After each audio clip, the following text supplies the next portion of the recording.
बिस्मिल्लाहिर्रहमानिर्रहीम जी।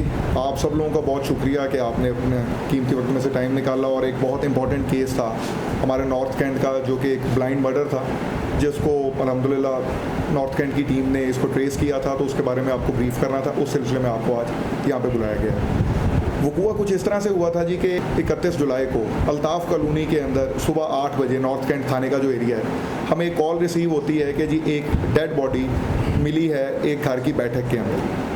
जब उधर मौके पे पुलिस पहुंचती है तो वो नज़र ये आता है कि एक बंदे को बहुत ही ब्रूटली अंदाज में उसका मर्डर किया गया। शम्स जिसका नाम था, जिसका गला भी काटा गया, उसकी शायरक भी काटी गई और मल्टीपल वूंड्स थे उसके जिस्म के ऊपर छुरियों के। ये तमाम वक़ूआ जब देखा गया तो वो वक़ूआ अपने तौर पे ये चीज़ सजेस्ट करता था कि ये जिस बंदे ने ये कोई मर्डर किया है उसका इस मकतूल है, उसके साथ बहुत ज़्यादा कुछ ज़ाती रंजिश है, जिसकी वजह से उसने इतना एक्सट्रीम स्टेप उठाया।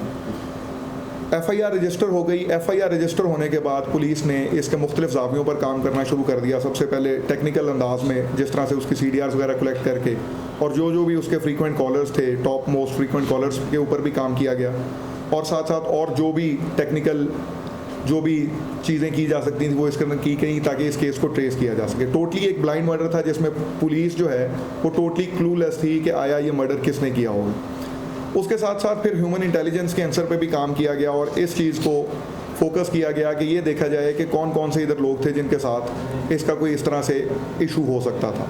जब इस एंगल पे काम किया गया तो पता लगा कि यहाँ पर इनका एक हमसाया था शहजाद नाम का, जो कि बड़े अरसे से यहाँ पर रहते थे और पिछले 5-6 महीने से वो यहाँ से जोड़े पुल में शिफ्ट हो गए थे। और मुबैना तौर पर शहजाद की बीवी अनीला के साथ इस मकतूल शम्स का ताल्लुक़ था, जो कि मुख्तलिफ ज़राए से वहाँ पर ये चीज़ वेरीफाई हुई।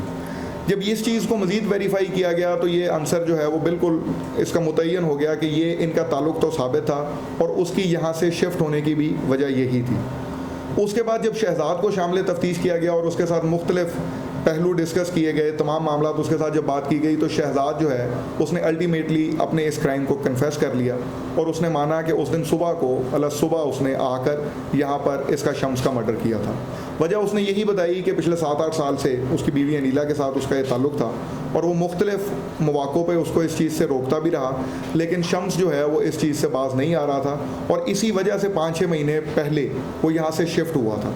लेकिन उसके यहाँ से शिफ्ट होने के बावजूद भी रिसेंटली, मतलब वक़ूआ होने से कुछ दिन पहले, जब उसको दोबारा ये पता लगा कि शम्स का अभी भी उसी तरह से वो इशू चल रहा है, तो फिर अल्टीमेटली उसने ये एक्सट्रीम स्टेप उठाया।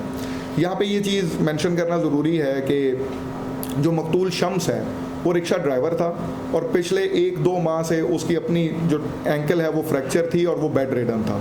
उस दिन भी वो बेड रिडन ही था और वो घर के अंदर आया और एक तेज़दार आले से उसने शहजाद ने ये कत्ल किया है। शहजाद इस टाइम पुलिस कस्टडी में है और उसने अपने तमाम जो उसका क्राइम है उसने उसको कन्फेस कर लिया है और मज़ीद इसके अंदर तफ्तीश जो की जा रही है, इसके अंदर in charge investigation Arham north cantt ने बहुत ज़्यादा मेहनत की और 31 जुलाई का हमारा ये वक़ूआ है और आज की डेट तक हम इसको ट्रेस करने में कामयाब हो चुके हैं।